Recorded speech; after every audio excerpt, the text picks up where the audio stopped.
Welcome back to the United Pubcast for a very special episode on what is the most important day in Manchester United history. Obviously, 65 years to the day since the Munich air disaster. So, something a little bit different today. Instead of, look, we always get so invested as Manchester United fans looking at football and tactics and transfers and players. And I'm sure a lot of the bigger other channels are doing sort of videos on other people and sort of other players we should be buying in the January transfer window or in the summer transfer window. And they are discussions to be had. However, in my opinion, and I'm sure Vin's opinion and a lot of people who do tune into the podcast regularly, today's not about that. Today is about looking back at what Manchester United is. It is a huge part of Manchester United's history. And as I said yesterday, this happened 30 years before I was born. But I look back, it is the reason I support, and I'll give you my reasons as to why as we go along in the discussion. So, raise a glass to the Busby babes and all those who lost their lives in Munich if you are with us. And do share your feelings and everything in the live chat or the comments below. And we'll just have a bit of a chat because, as I said, I think today is the day we look back and sort of remember what Manchester United is. And tomorrow we can look at transfers and the weekend's game. Okay, today is about Munich and respecting those who unfortunately did lose their lives all those years ago. So Vin got in with me, obviously on the podcast last night. Just talk to me just in regards to just when you think of, we'll get into the ins and outs and sort of the details and sort of have one or two memories and thoughts about specific details around Munich. But just when you hear Manchester United and Munich and Busby Babes, just your first feelings, thoughts, and emotions. So I've been supporting United. Good evening, by the way, everyone. So I literally jumped right into it. So I've been supporting United since 98, 99, and of course, I was really young back then. I was 10 years old. So I didn't know much about United until the past history. It was all about how United was performing at that time, and you were too young, and the internet wasn't what it is these days. So when I got to hear about it when I was like 12 or 13 years old, 3 or 4 years down the line, that's when it hit me, and it was unbelievable, to be honest. Like, especially it coincided with when the other big incident of the 2001 happened, when people lost their life. It kind of hit me real hard that, okay, something like that, because you can never feel that things of this kind can happen to a sports entity, to a sporting club. So it was pretty hard to take, but eventually as time went by and as I grew older and probably wiser, I kept looking back and looking at things. Like, you got a lot of lessons to learn from this particular incident. It's a very unfortunate incident for the club and for the footballing fraternity, but that's what, like I said last night, that's what Manchester United is all about. It's all about never giving up, coming back from what has happened. It's like probably the worst thing that can ever happen to a sporting club, and to come back from that and a decade on winning trophies. Especially, we'll talk about more about the players involved. So that's something that kind of embodies the spirit and the whole nature of the club, and that's why the club is so special. The club is really special, not because of the trophies it has won, but more about the human and the personal connect people have gone through, especially living back then. And even if you look back at the stories, the history, the tales of survival. If you look back at it, you sometimes wonder, like, wow. Yeah, no, it's definitely sort of very good words there in regards to, and we're going to, as I said, go into specifics in certain players and certain moments, both during the crash and obviously post-crash, and that following 10 years, which just plays just as a pivotal role in the story. But I watched earlier, if anyone hasn't seen this movie, I'll just hold up here the DVD. It's an old DVD, movie called United. Goes for 94 minutes, 93 minutes. I'm bawling my eyes out. So it is, I have to admit it, I cried throughout the whole movie. And it is just in terms of, the stories that sort of do stem from it are absolutely unbelievable. And you mentioned there in regards to worst things that can happen to a sporting entity. Just imagine now, this happened now to a team of Marcus Rashford, Erik ten Hag, Lisandro Martinez, David De Gea, or if it happened to Barcelona, Lionel Messi or Cristiano Ronaldo, players like that, because this was that team. Back then, this was the best team. So you can't get your head around what those players went through. Unfortunately, the ones who lost their lives, the ones who had to deal with it, the ones who did survive, their families, the football fans, the global media, everything. I cannot get my head around how difficult it would have been. So yeah, unbelievable. If you do have any thoughts and you are in the live chat, just throw them in there and we'll just sort of bounce off with no real sort of strong structure to this episode. We just sort of want to pay our respects and sort of just memories. Obviously, we weren't there at the time, but in terms of our research, I always do think Adam here, I was talking to Adam a little bit earlier, evening guys, sad day for all United fans, completely agree. A little bit younger than us, and I was chatting to him as well. And I think it's one of those things in regards to, yes, we could be talking about Harry Kane today. Yes, we could be talking about Erik ten Hag's team selection against Leeds. But I do think a huge part of being a Manchester United fan, like I respect all Manchester United fans, but what I really do sort of look for in a Manchester United fan, go back and do your research. You have to understand it. And it might take you years to sort of find out the details. You might not be sort of a quick learner. It might be sort of quite boring at times in terms of looking back at black and white footage. But a huge part of being a Manchester, I respect all fans, but in terms of going back and sort of doing your research and just sort of looking at who was who and sort of what was what. And it is a huge part. I think if someone, I've seen some Manchester United fans on, unfortunately, big channels. I'm not having to tick at big channels today, but in terms of, unfortunately, they don't know the date or they don't know the players who passed away. And I'm just thinking, that's human. Sometimes you might not know that information, but to be a true Manchester United fan, just go back and make the effort to look at. And that's what I say. I know Adam's doing that as well, a little bit younger than us, but he's doing his research. Rob in the chat as well, so goes back and does all that. And I think that is a huge part of becoming a Manchester United fan. It's almost that rite of passage. If you don't do it in my book, look, I'm still going to respect you, but not respect you as much. I think it is something you do need to do. Ashby here, good to see you. Evening, lad, 65 years on, and still a sad day.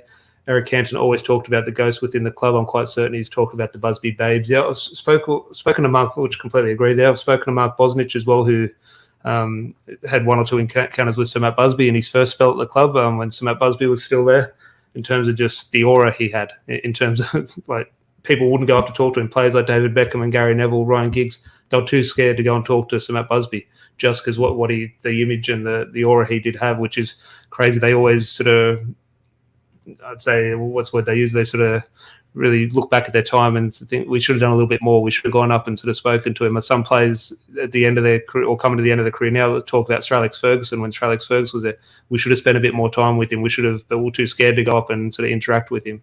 So it is one of those things in terms of the aura that does that these people, so Bobby Charlton, so Matt Busby, do have. But I just want to start with the incident in regards to, look, all of this story is very sad, but just unfortunately the worst part of this story is at its core a plane crash.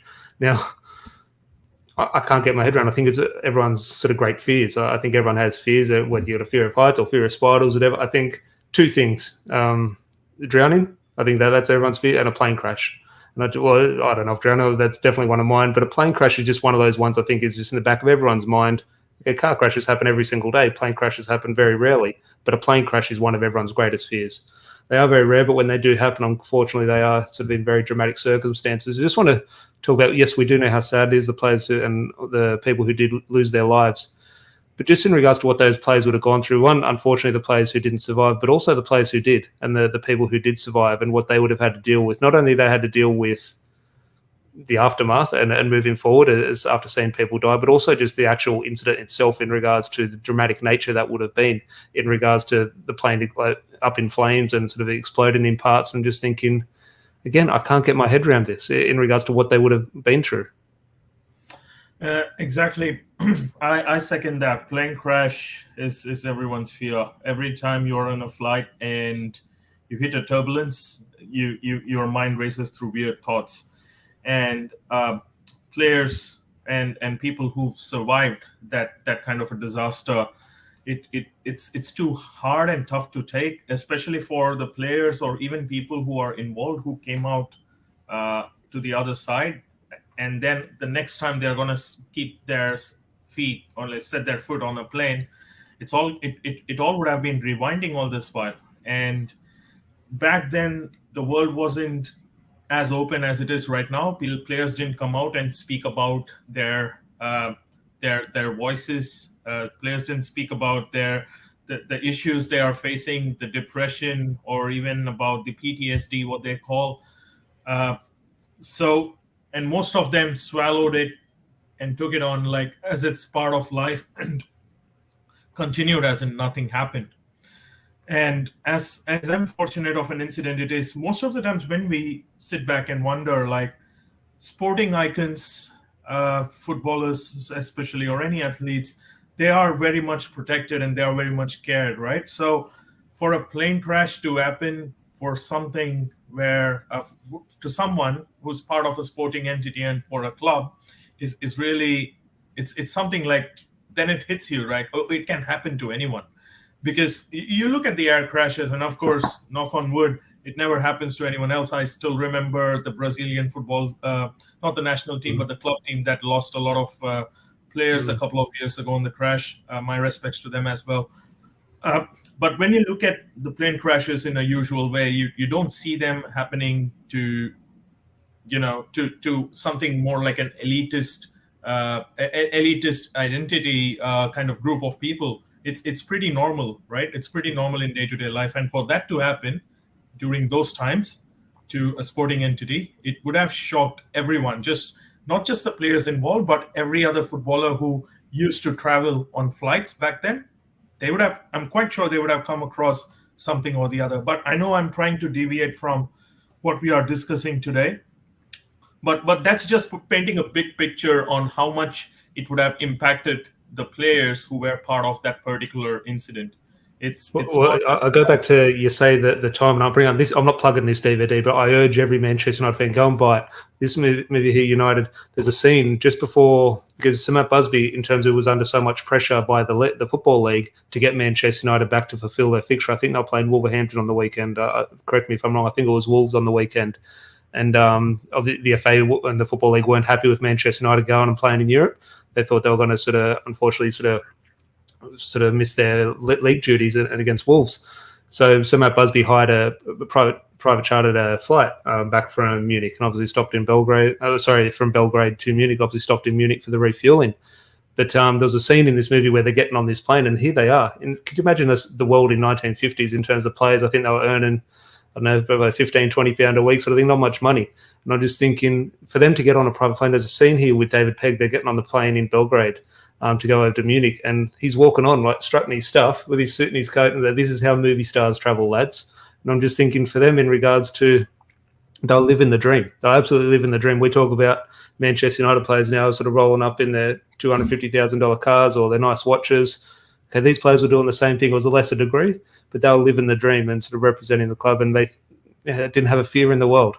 And suddenly that changes 2 seconds later. So life is too short, and far too short for these legends. But I urge everyone, go back and watch that movie. You'd need a box of tissues because it's an absolute, it's a tough watch.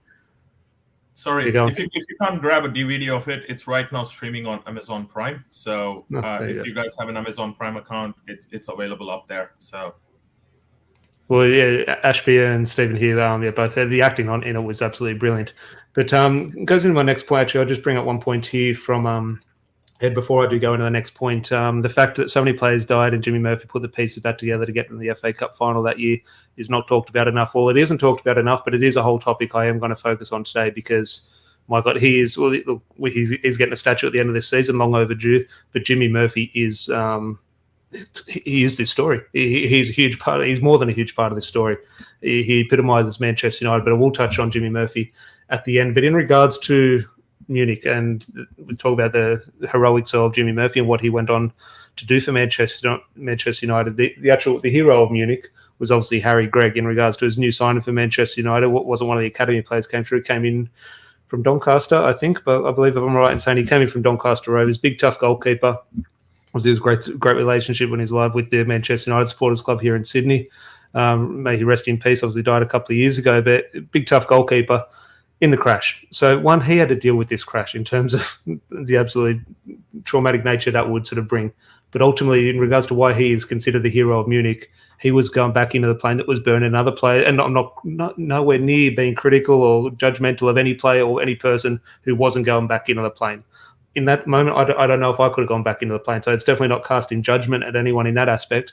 But Harry Gregg didn't. He went back in and was pulling people out, helped pull Sir Matt Busby out of the plane. He had severe damage to his legs.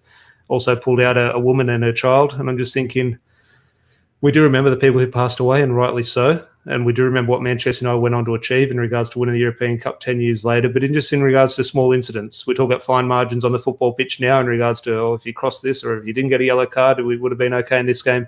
In terms of fine margins and saving people's lives, Harry Gregg put his on the line then. And I'm just thinking, in regards to what Manchester United is to us fans, we talk about the pitch behind you there, Vin, in regards to players giving their all. Given their all in the true essence of the meaning was Harry Gregg in terms of life and death situation, putting himself in the eyes of death and saving people. And I just think Harry Gregg, we talk about Jimmy Murphy, but Harry Gregg, in regards to the incident, the unfortunate, at its core, a plane crash, rose above everyone. And again, I think should be sort of talked about far more often. Yeah, indeed. As they say, not all heroes wear capes. Sometimes they dower goalkeeper gloves as well. Harry Gregg, what a legend. To put his life on the line, didn't even think about what he was going through at that moment. And the first instinct he could get was, okay, let me try to save as many lives as possible. And that's what he did. He saved not only his teammates, but also a fellow passenger.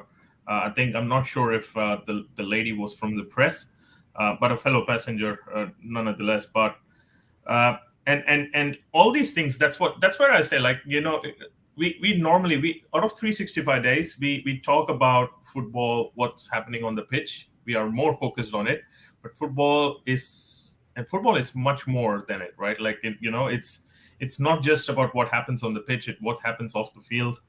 And there it does coexist with life one way or the other, especially for the little kid and for the lady. Yes, it did. And regarding Harry Gregg's heroics, I didn't know much about it until I started reading about it more and more, and that's when I realized that he was actually a new signing. It's not like he has been embedded with the club for such a long time, and it's something like, and for him to go through at such an early stage of his club career and then come back from it, it speaks volumes about him as an individual. Yeah, I think beyond a teammate, beyond a footballer, I just think ultimately people have certain traits, and he has a trait that I don't think many people, we can all sit here and say in adversity or in a life or death situation, we would like to think would behave in that way. And it's not to be critical of anyone who isn't able to perform like that, but ultimately we don't know until we're put in that position. And I think a lot of us is sort of would take the easy option, and that's not to be critical, but Harry Gregg definitely didn't. So I think when you do go back and research stuff through Munich, I think a story you definitely should go and look is the Harry Gregg situation, absolute hero of Munich. But we're going to talk about the survivors and obviously sort of go on to what they achieved and the story that they have told Manchester United. But ultimately, in regards to the people who did die, there were 23 unfortunately fatalities. But in regards to Manchester United, and I always feel bad in regards to just focusing on the Manchester United aspect. Other people did die as well, and it's hard, and it's definitely not been disrespectful to anyone else, but it's just one of those things. It's part of Manchester United. We'll focus on the Man United aspect, but obviously all our thoughts go out to everyone who did lose their lives. But I'll just bring up an image with all the people from Manchester United who unfortunately did pass away. Obviously got Bert Whaley there, obviously one of the coaches. Jimmy Murphy wasn't actually there. Jimmy Murphy was back in Manchester. You got Billy Liam Whelan, David Pegg, obviously portrayed very well in that movie. Duncan Edwards, which I want to touch on a little bit in terms of he didn't die in the crash. He died a little bit later through sort of kidney damage suffered in the crash, which is a very sad story. And obviously the way he had to deal with those couple of weeks not knowing, he obviously didn't know that his teammates had died. He's obviously under the impression, but obviously no confirmation. Eddie Coleman, who was the youngest player from memory, who died. Like, you look at the ages of these guys, like teenagers, early 20s, like very young players. Jeff Bent, Mark Jones, Roger Byrne. Tom Curry was another one of the coaches. Tommy Taylor, what Tommy Taylor would have gone on to achieve in regards to goal scoring records. If you do look at the numbers and what he was doing for Manchester United at the time, there's a very good chance he should still be holding our goal scoring record above Sir Bobby Charlton and Wayne Rooney. Unfortunately, cut short. But if you go back and look at Tommy Taylor's goal scoring record, unbelievable as a centre forward for Manchester United, and obviously one of the club secretaries, Walter Crickmere, there as well. So, in terms of how do you feel about that in regards to Vin, when we do sort of go back and look at the Munich disaster in whatever field, whether this is a disaster in another aspect of life, or here we specify it to Manchester United, the Munich air disaster, showing your respects, but we kind of isolate it. We say we're just focusing on these people. It almost feels, I always feel when I discuss it, I'm obviously not intentionally, but I'm kind of disrespecting other people by not focusing on maybe the pilot who died, etc., like that. But just your feelings on how you sort of think about that and how you deal with that when discussing things like this. So I look at the Munich incident as more like it's not just about people who had passed, my respects, but it's also about people who survived. Though the survivors who were actually unfortunately were part of this had to go through that incident time and time again. Uh, we we really don't know what they went through on a daily basis. They were still trying to get back on field and trying to play for the club, trying to get the club to the next position, to the next to its glory days, no matter what it went through. But not much of insights were shared from the players, within the players, on what they actually went through during the event and after that, during their rehabilitation, uh, how they faced uh, their daily trials. Like, I'm quite sure most of them who kind of survived wouldn't be able to sleep like in a normal way for a long, long time, and still they brushed off all of that and uh, continued performing to their highest level, as if it was just a minor blip. It's I don't see. I mean, it's something only humans can do it, probably, or probably humans of a certain kind or a certain make, I can say. Uh, but also not just the players, but also the families involved.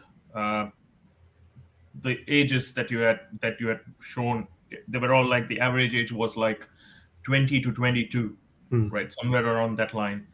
And such youngsters with great talents and with great future lying in front of them, they were just getting back because they won a game, so they were Yeah, looking at. they'll go into the Champions League semi-finals. In terms of, could you imagine young players now? Let's look at that age group. Let's say Alejandro Garnacho, Kobe Mainu just qualified for a Champions League semi-final, coming back to Manchester to prepare for the semi-final against. I think they had AC Milan lined up in the semi-finals, and I can't get my head around it.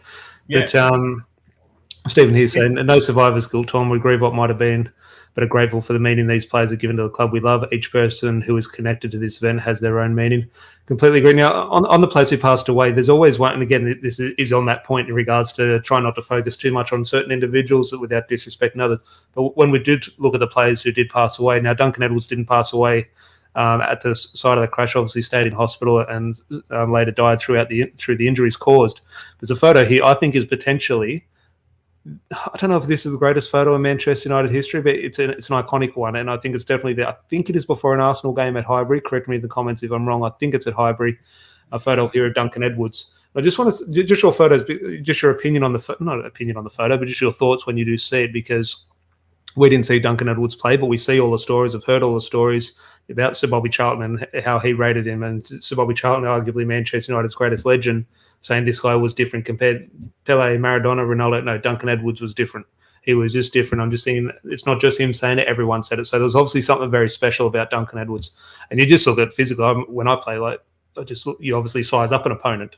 If a player can play and they're built like that, you're in for a long night. So the way he was physically built was obviously very impressive, but the way he played obviously had tremendous ability. But in regards to that photo, just want just your opinion, because here we are, here grown men. A couple of months ago, we were down in Melbourne asking for players for autographs. It is a huge part of Manchester United. We look up to these people as heroes, and especially as kids, but even us here as adults. And I'm just saying, here's a kid here asking Duncan Edwards for an autograph. Duncan Edwards was a kid himself. He was a very young man. So he's a kid himself, but just this iconic, you see the size of the guy, you look at the legs on him in terms of the old pitch. And I'm just thinking there, having time for a fan before a game, well, obviously looks before kickoff. I'm just thinking, just your thoughts when you do see a photo like that, because for me, in terms of iconic photos at Manchester United, that has to be one. To be honest, that's true. Is it one of the last documented photos of Duncan Edwards? The game against Arsenal was our last game in England before we went. So I think this was this season. Yes.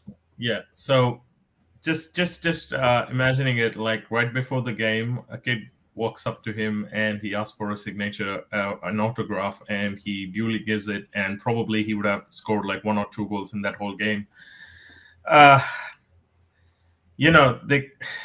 a kid, the kid, from a kid's perspective, he would be like, he would have, you wouldn't have wondered what might be going on into the kid's head after this whole incident.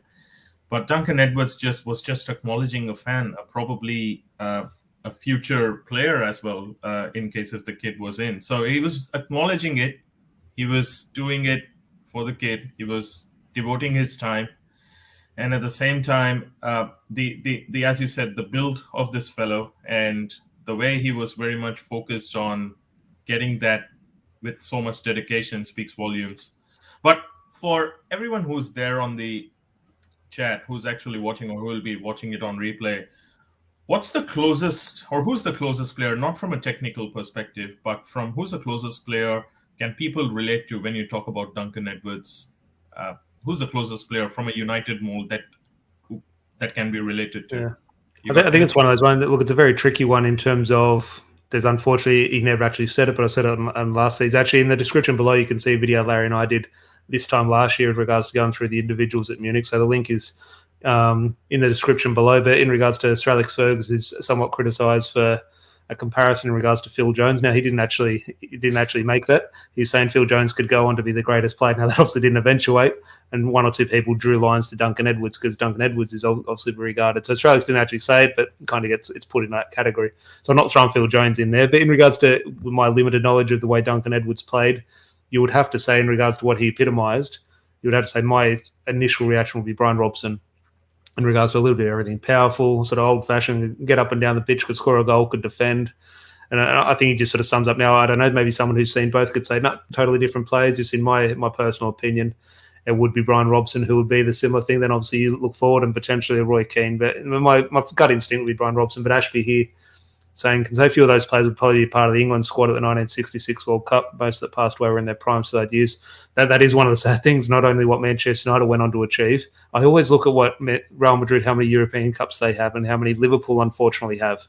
Manchester United could have done that. In terms of that turn of the 50s and 60s, Manchester United could have hit 4 or 5 European Cups if you sort of go back and sort of see the landscape of European football and how good these guys were. And what image would we have now of looking, instead of 3 European Cups, which we're extremely proud of, Liverpool have 6, and we think, well, hang on, we could be on 10 if this didn't eventuate. So it is one of those things, and obviously we'll touch on Sir Bobby at the end. But in regards to, he obviously sort of went on to lift the World Cup with England. But the next person who was mentioned earlier in the chat, I think Stephen or Ed, I think might have been Ed, brought it up in regards to Jimmy Murphy. As I said, the movie United, it's not, I'm not plugging it, but in terms of telling the story, it's a great portrayal of it. And Jimmy Murphy, he's getting a statue at Old Trafford at the end of the season outside the Stretford End, long overdue. So the United Trinity is out there with George Best, Dennis Law, and Sir Bobby Charlton, Sir Matt Busby also, just above the megastore. Sir Alex Ferguson has his statue outside the Sir Alex Ferguson stand, now outside the Stretford End. Jimmy Murphy will get his long overdue statue. But I'll just bring up a photo of him in regards to, he wasn't involved in the crash, he was back in Manchester. In regards to this story, yes, our hearts go out to the people who did lose their lives, and that is what today is about. But in regards to the story that is Manchester United, the job this guy did in regards to pretty much taking over from Sir Matt Busby and rebuilding this club from start to finish, or from the bottom up, and obviously the change in the badge here, in regards to the Phoenix almost rising from the ashes. I'm just the job he did in regards to, I can't get my head around it in regards to, these aren't highly paid people in regards to, at the time. Everyone was doing it tough. And I'm just thinking a lot of us sort of hours sort of off your own back. And he had to go sort of around the country finding people to play in terms of that rush notice. And the commitment he had to Manchester United would have been, it would have been unfathomable. And there's a line in the movie, and I don't know how accurate it is because the line was obviously portrayed behind closed doors in a private meeting with him and the Football League. I don't have a quote for quote here, but it's along the lines of when the Football League wanted to shut down Manchester United, said, you can't fulfill your fixture, we're going to shut you down. And there'll be no more Manchester United, whether it was a permanent thing or for the rest of the season. And Jimmy Murphy stood up and was saying, no, that can't be done. How we act today that'll judge how we are in the future. I'm just thinking those actions there, yes, we're in tragedy. Yes, we didn't have enough to field 11 players to fulfill a fixture. But ultimately, Jimmy Murphy said, I'll find a way to get 11 players. And ultimately, in terms of, yes, we talk about, as I said at the start, we can talk about Harry Kane and transfers, or we can talk about Erik ten Hag and team selection. Ultimately, that is Manchester United, not having a team to field on a Saturday, but making it work. And I'm just thinking in terms of the commitment Jimmy Murphy had to this club in that time, you just have to go back. And if you haven't, if anyone in the chat sort of hasn't read up on Jimmy Murphy, he's the man, in my opinion. We owe so much to as Manchester United fans. I really don't understand what's the decision of the Football League to come up with such kind of a statement or kind of Well, they're at loggerheads with Manchester United Yeah. because they didn't want Manchester United playing European football for this incident in case they couldn't fulfil the fixtures. Absolutely, I understand that, but giving such an ultimatum to a club who literally went through something like that just a week or a few days ago is kind of preposterous, and that's probably that might be the sowing of those seeds where us United versus FA, or it's United versus the rest of the world. But that's another topic to discuss. But Jimmy Murphy standing there with defiance, with a promise that he will never let the club down, and literally scouting players all over the country so that he can field 11, and so that the Football League does not ban or admonish United for the whole season or permanently. We would never know that. It's something that's not being talked about often. You talk about these days. You talk about people how let's say the Leicester management purchased Leicester, brought them from a lower league to the Premier League, and they won the Premier League with them.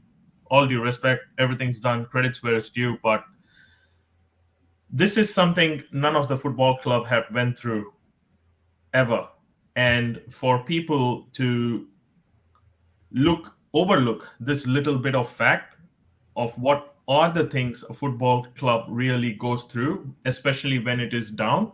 Literally, I can say the Football League kicked beyond down, not down. Down is a bit of bad form. Liverpool's down at the moment, not winning a few games. This is beyond down.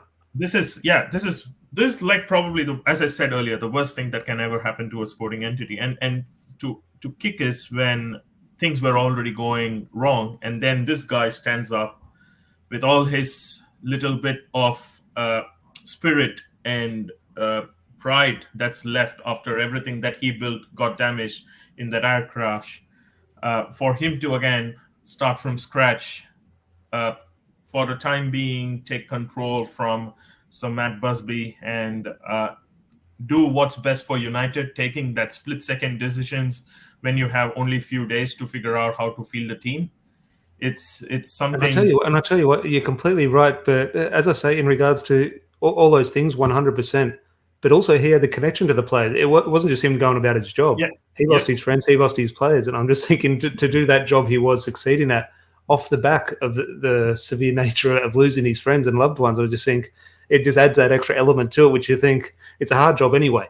It's almost an impossible job. But then to add that human element into it, it does throw a spanner in the works. But Adam here's saying, we'll definitely have to watch a film. Disappointed I don't know enough about the Busby Babes. Have very minimal knowledge of it, but definitely not. That's all you can do in regards to. I don't feel I have enough knowledge of the Busby Babes. I feel the same, and I sort of do have do a lot of research on it. But I think that is the thing. You always have to learn more, and I think that is a good thing in regards to sort of acknowledging we need to know more as a fan base in regards to paying our respects. But I've got the film, Adam. Even if you don't have Amazon, next time I see you, I can throw you this DVD. But definitely, as I said, that's what I like in regards to some younger fans. I know I've spoken to Adam a fair bit, but some younger fans wouldn't care about this. They'll just say, crack on. Okay, we signed a Ronaldo, we signed a Messi. No, I think younger fans and me and older fans as well, you do need to go back, and it is the huge part of Manchester United. But Jimmy Murphy, the assistant coach, obviously sort of filled in the boots of Sir Matt Busby before he arrived back in Manchester. Obviously, he was given his last rites in Munich on death's door. Sir Matt Busby, he really had a fight on his hands, but he did come back. And my God, when Sir Matt Busby came back, I'll just bring the photo of here, 10 years later to sit down with Big Ears there and the European Cup. Sir Matt Busby, we touched on him a little bit earlier, so we won't go into too much depth, but just when you think Sir Matt Busby, obviously, our manager is Sir Alex Ferguson. Now, the comparisons are there. The comparisons are there when you do go to your research. Scottish coming down, sort of winning it all at Manchester United in terms of the managerial style as well. You can definitely see the similarities. But just when you think of Sir Matt Busby, again, what's your overriding emotion? Because, yes, we can look at the football, we can look at the players, we can look at the success, but also we can strip it back to the human element and say, well, hang on, this guy was in the crash as well. This guy saw his players die in front of him. This guy was on death's door, had his last rites written to him. And I'm just thinking, I said to him, and I'm just thinking, just your overriding emotion when you hear Sir Matt Busby, what you feel. See, I think the personal loss of Matt Busby, Sir Matt Busby faced because of this is can't be explained, right? It can't be put onto words. He literally handpicked, nurtured some of the players who unfortunately passed away in this air crash. So he picked them, he nurtured them, he made them into the players they were before they boarded that fateful flight. And to lose them and to not having them by their side is something. It's more of a personal loss, right? Like because I hear backstories from Gary Neville and Ryan Giggs when they talk about Sir Alex. Even David Beckham is like he's like a father to us, right? So that's how close the bonding is between the players and the managers.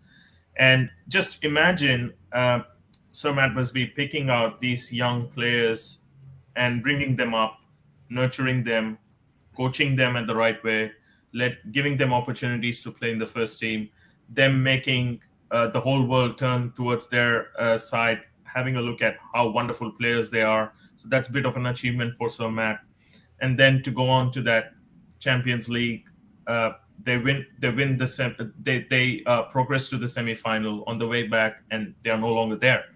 And for Sir Matt Busby to lose these individuals is nothing close to leaving. It's not close.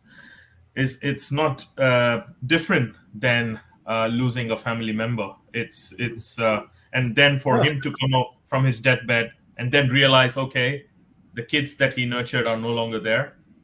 So, okay, let's start all over again. And that's what he did. I think it's one of those things that we're having a football discussion there in regards to his managerial skills and his traits and sort of how he propelled the sort of football club on the pitch. And 100% you look at the success, but in regards to the stories, Munich, and as we go back to why we support Manchester United, you do look at with Jimmy Murphy and the role he has played in rebuilding the club after the crash. But in terms of before, Sir Matt Busby was obviously very successful before Munich.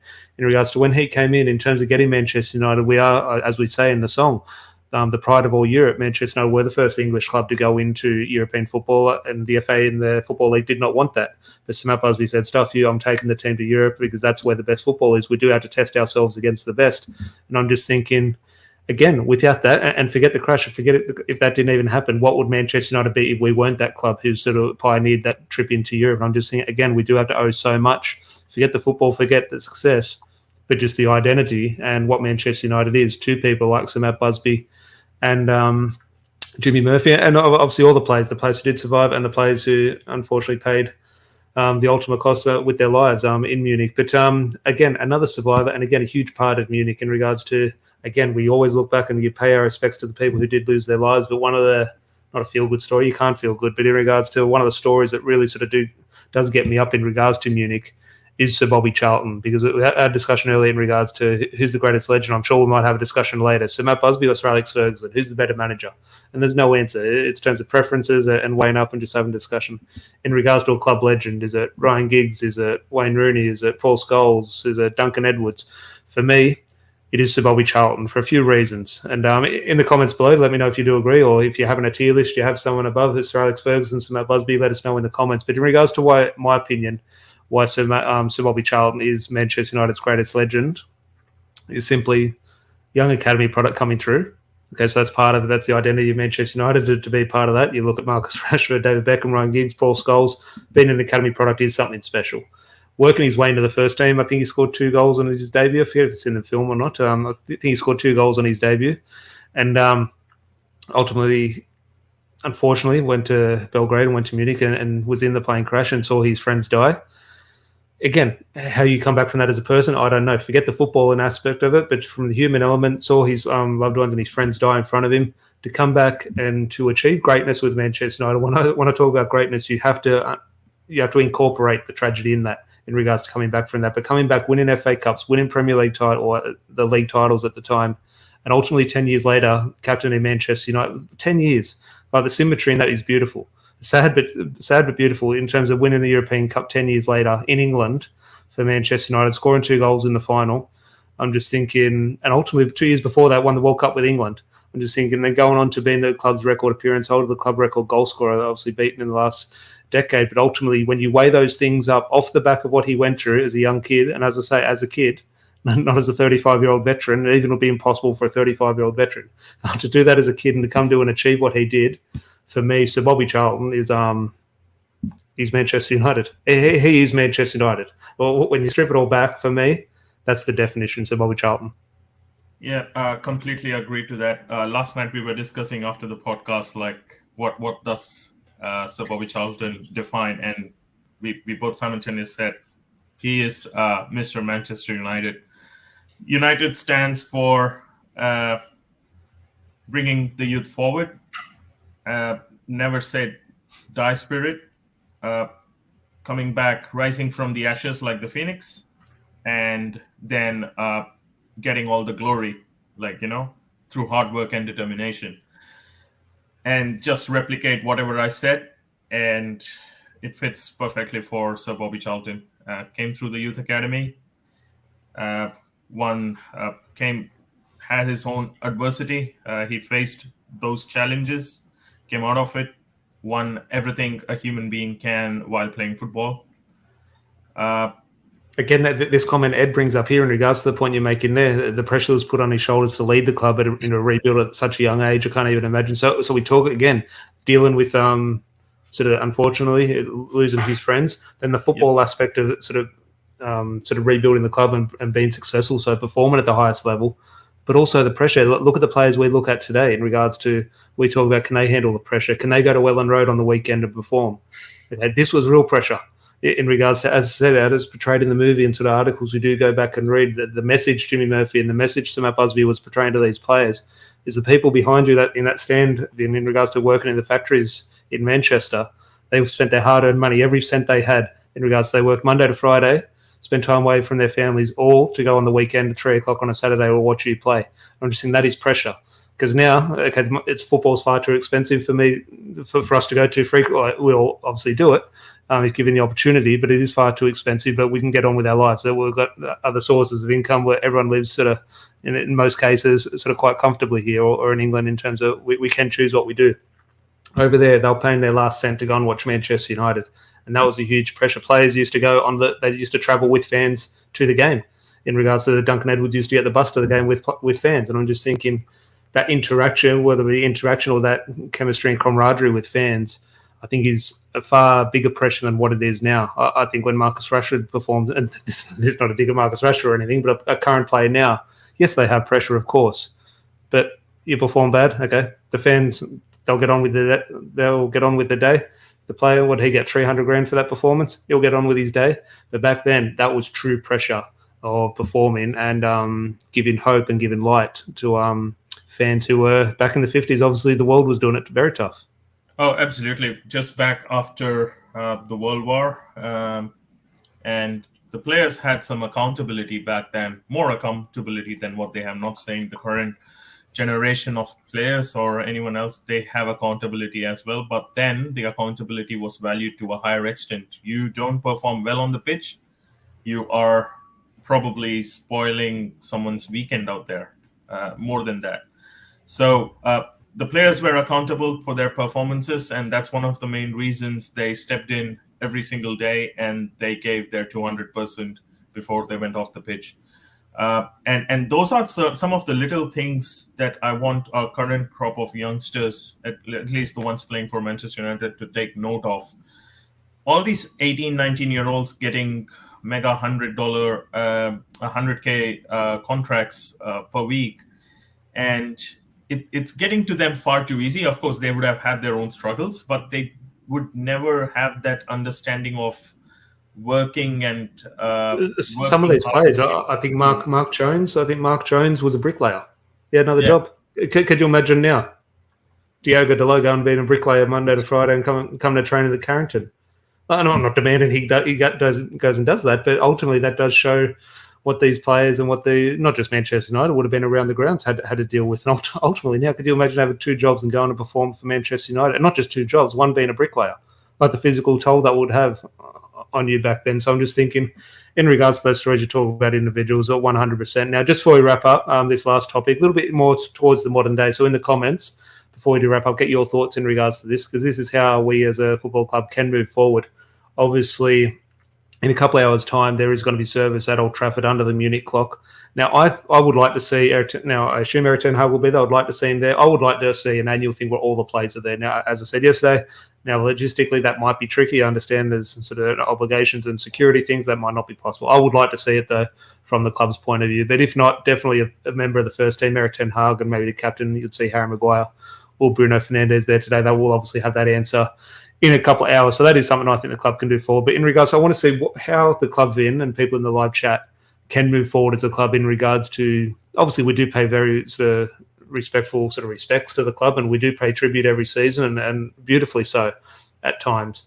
But how can we do better tributes? How can we pay our respects further? How can we better educate fans in regards to Munich? Because it's no good for me, and I'm guilty of this.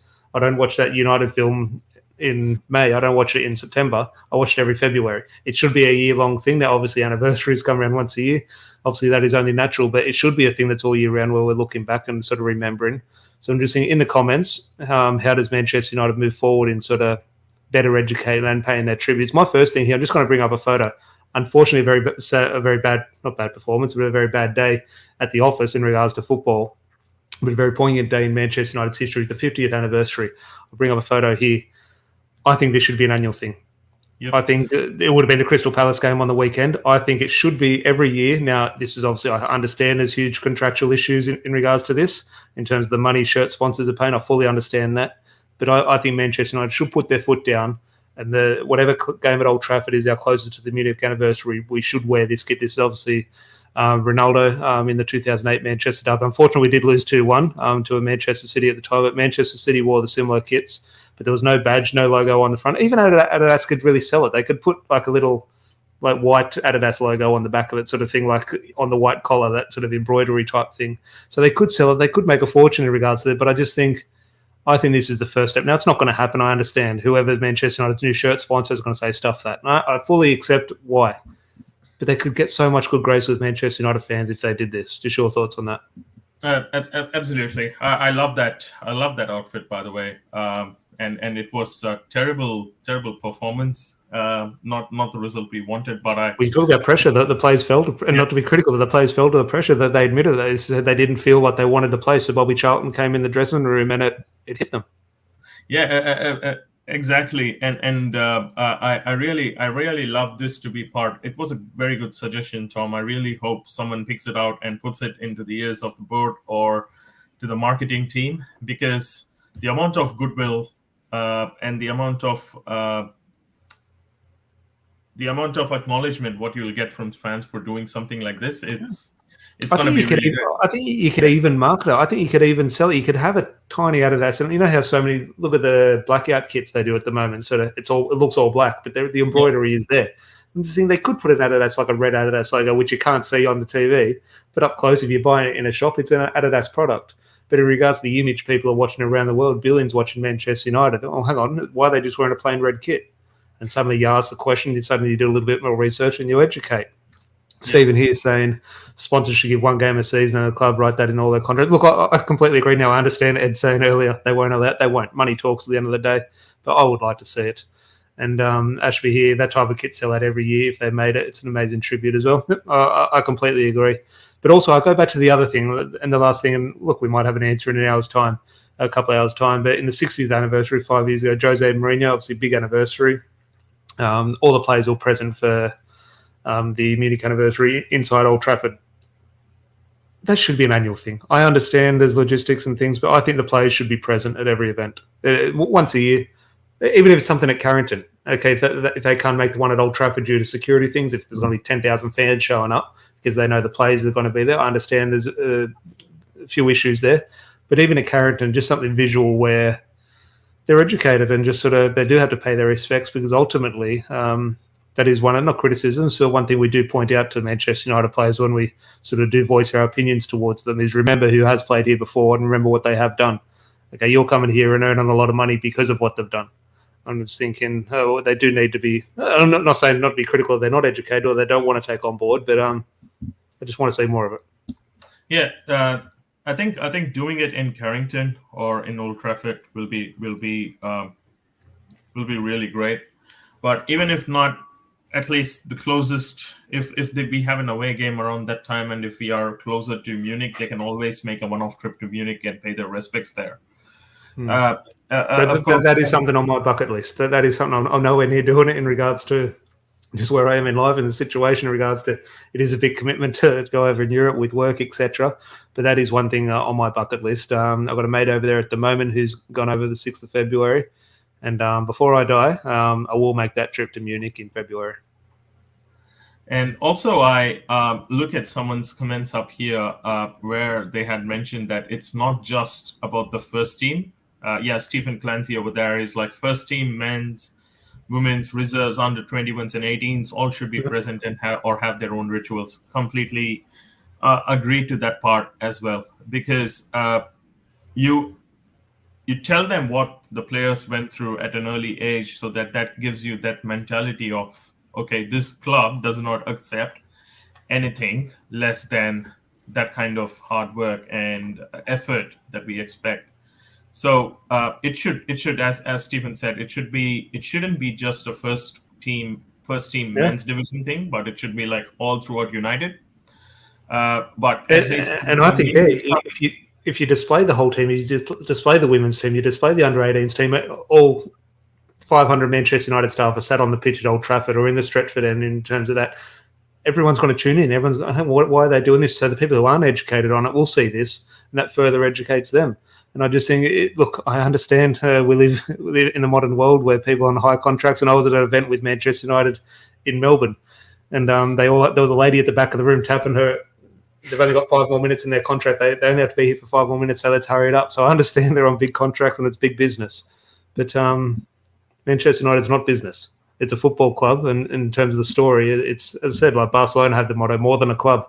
I can guarantee you, in terms of my life, Manchester United's not a football club. It's far more than that. It is my life. And I'm just thinking, if they're going to be paid big dollar, sit at Old Trafford once a year. And that's not to be critical of the players at all. It's just something I do want to see. I think it's an easy step forward for the club. And look at the easiest lesson, the easiest thing to what is the benefit of this. Look at the players who have bought into Manchester United, the foreign players who have come in and who do buy into Manchester United. Patrice Evra, Nemanja Vidic, Juan Mata, Ander Herrera, the players who, Erik Cantona, the players who do come in and take an interest and invest themselves, what do they go on to achieve? They go on to achieve very good things, and they're loved by the fans. So ultimately, players like that now, they could say, well, hang on, this player sort of educated himself. They sort of bought into life at Old Trafford. If I do the same, I'll get that love. So the project is there for you. Go and do it.